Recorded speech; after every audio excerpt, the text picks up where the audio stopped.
আসসালামু আলাইকুম সবাইকে তাইহান এগ্রো চ্যানেলের পক্ষ থেকে আন্তরিক শুভেচ্ছা অভিনন্দন।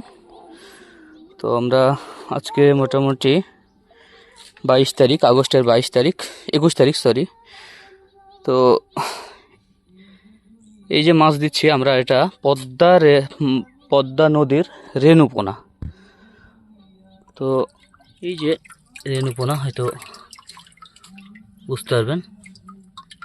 তো এই রেণুপোনাই আমরা অনেক কষ্ট করে সংগ্রহ করি এবং এই রকমের পুকুরে আগে প্রস্তুত করে নিই এবং প্রস্তুত করে এই রেণুগুলান আমরা এই পুকুরে ছাড়ি। অনেকেই বলেন যে ভাই আপনাদের এই রেণুর এত দাম রাখেন কেন, কিংবা আপনাদের রেণুর এত দাম হয় কেন, হ্যাচারির মাছের তো দাম অনেক কম। আসলে দামটা নির্ভর করে জাতের উপরে। অবশ্যই নদীর পোনার মাছ রোগ প্রতিরোধ ক্ষমতা বেশি এবং এর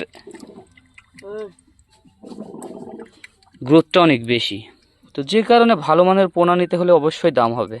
আর এছাড়াও এই পোনা সংগ্রহ করা, অর্থাৎ এই নদী থেকে সংগ্রহ করে তারপরে এই পুকুরে এনে এই চাষ করা, এটা অত্যাধিক ব্যয়বহুল এবং অনেক কষ্টের।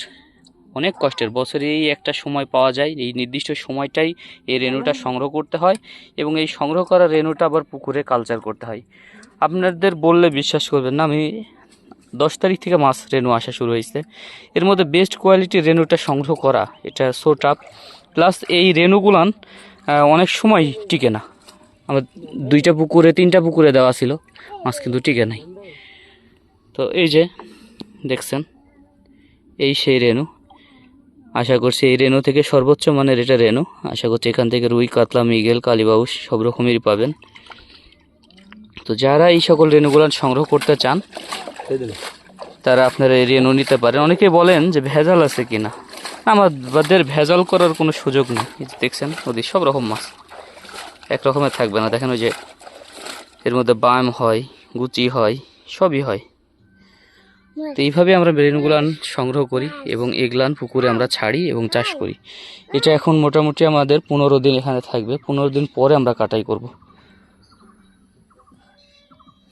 আস্তে আগে পানি দিয়ে বাড়ি নিতে হবে, একটা রেণু যেন নষ্ট না হয়।